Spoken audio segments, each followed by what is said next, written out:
Hi, this is Sian James speaking for Life, the Basic Manual. And in this clip, I want to look at some of the considerations around what constitutes safe drinking water.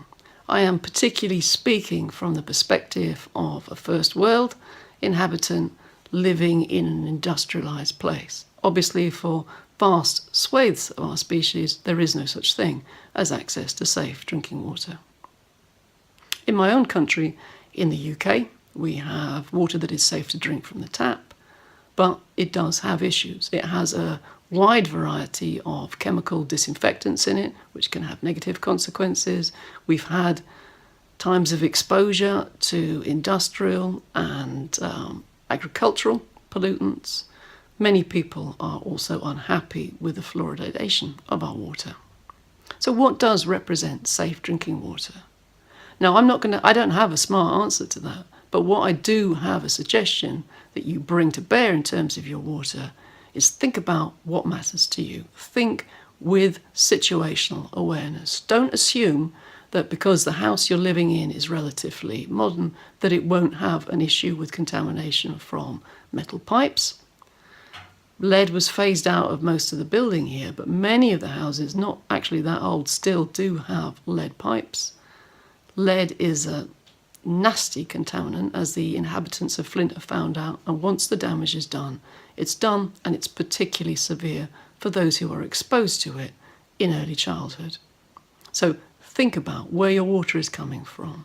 And when it gets to the point of coming out of your tap, think about if you want to take measures that will reduce some of its toxicity in terms of filtration. The kind of water jug things that you see, those, I won't name them, but the little plastic water jugs are really very unlikely to remove much of what would make your water toxic, so don't be lulled into a false sense of security with them. Really, if you're looking at taking stuff out of water, you're probably looking at reverse osmosis or, carbon filtration. You're looking at a system that is going to cost you money and will need maintaining. On the other hand, what could be more precious to your health than water? I have a kidney disease. I need to drink between 3 and 4 litres of water a day. If I just drink water that I haven't thought about, the long-term consequences for that are likely to be negative. Equally, I can't rely on the idea of drinking bottled water, because anything that sits around in a plastic bottle on a hot shelf for however long is also unlikely to be my friend.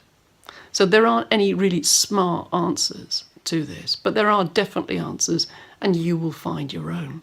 This clip is really about raising your awareness of some of these issues, and I really hope it's been useful. Thank you for listening.